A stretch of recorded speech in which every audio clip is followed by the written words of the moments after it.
Assalamualaikum warahmatullahi wabarakatuh. Perkenalkan, nama saya Kinanti Alisdiva Alvita dengan NIM B1A1231138.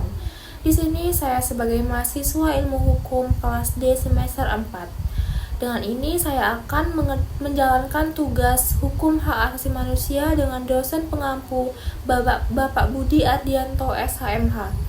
Pada kesempatan kali ini, saya akan menjelaskan mengenai pelanggaran hak asasi manusia yang terjadi di Gaza, Palestina, yaitu sebuah tragedi kemanusiaan yang mengguncang dunia yang menjadi perhatian masyarakat internasional hingga saat ini.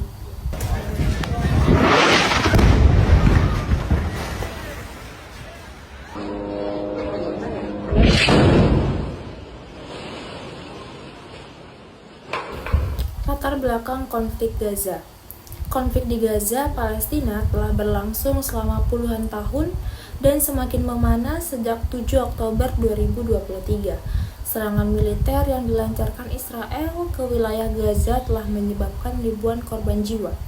Mayoritas diantaranya adalah perempuan dan anak-anak. Menurut laporan Kantor Hak Asasi Manusia PBB, sekitar 70% korban tewas di Gaza adalah anak-anak dan perempuan. Sebuah angka yang menunjukkan pelanggaran serius terhadap prinsip-prinsip hukum humaniter internasional.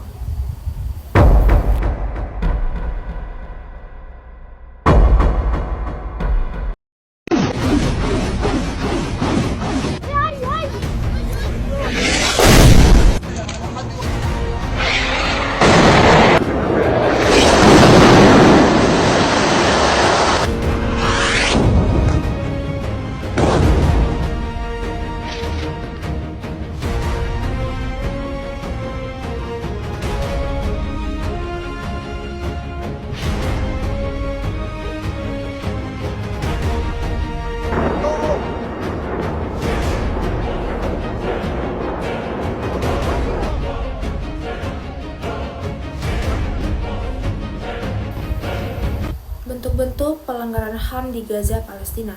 Pelanggaran HAM yang terjadi di Gaza sangat beragam dan mencakup beberapa aspek, yaitu yang pertama, pembunuhan massal warga sipil. Serangan udara dan darat yang dilakukan secara membabi buta telah menewaskan puluhan ribu warga sipil.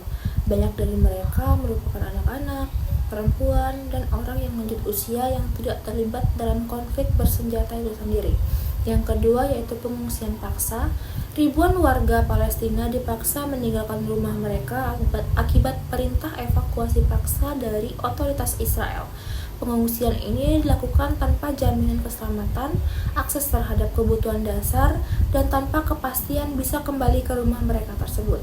Tindakan ini dikategorikan sebagai kejahatan perang menurut Human Rights Watch. Yang ketiga yaitu pengaturan infrastruktur sipil.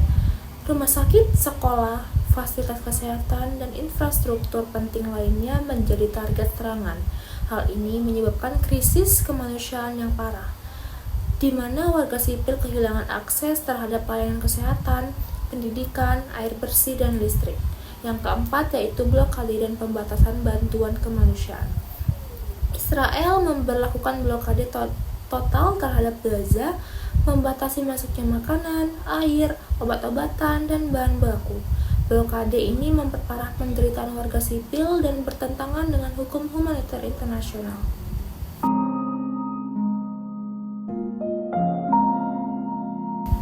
Analisis hukum internasional.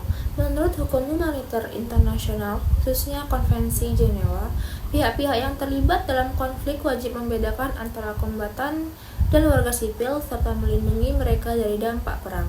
Serangan yang tidak proporsional, pemindahan paksa, dan penghancuran infrastruktur sipil merupakan pelanggaran serius yang dapat dikategorikan sebagai kejahatan perang dan kejahatan terhadap kemanusiaan. PBB dan berbagai organisasi hak asasi manusia telah mengeluarkan laporan yang menegaskan bahwa tindakan Israel di Gaza memenuhi unsur-unsur kejahatan perang, termasuk genosida, pembersihan etnis, dan penindasan sistematis terhadap penduduk Palestina. Selain itu, serangan terhadap rumah sakit dan fasilitas kesehatan juga melanggar hak atas kesehatan dan kehidupan yang dijamin dalam Deklarasi Universal HAM atau Hak Asasi Manusia. Dampak kemanusiaan, dampak dari pelanggaran HAM ini sangatlah besar. Hingga Juni 2024, lebih dari 37.000 warga Palestina tewas dan lebih dari 84.000 luka-luka. 2/3 infrastruktur esensial di Gaza hancur yang menyebabkan krisis kemanusiaan yang belum pernah terjadi sebelumnya. Anak-anak menjadi korban paling rentan dan kehilangan keluarga, tempat tinggal, dan masa depan mereka. Tanggung jawab dan seruan keadilan. PBB dan masyarakat internasional menuntut agar para pelaku pelanggaran hak asasi manusia di Gaza bertanggung jawab di hadapan hukum internasional. Komisioner Tinggi PBB untuk hak asasi manusia menegaskan pentingnya akuntabilitas dan keadilan bagi para korban, serta mendesak negara-negara untuk meninjau dukungan militer dan logistik kepada pihak-pihak yang terlibat dalam konflik tersebut. Sebagai mahasiswa hukum, kita memiliki tanggung jawab moral untuk meneruskan atau terus menyuarakan keadilan dan kemanusiaan yang terjadi di Gaza. Tragedi di Gaza adalah cermin nyata bahwa pelanggaran HAM masih terjadi di dunia yang modern sekarang ini. Semoga penjelasan saya ini dapat membuka mata dan hati kita semua untuk peduli serta berkontribusi untuk peduli dalam upaya penegakan hak asasi manusia dimanapun kita berada. Terima kasih atas perhatiannya. Saya akhiri. Wassalamualaikum warahmatullahi wabarakatuh.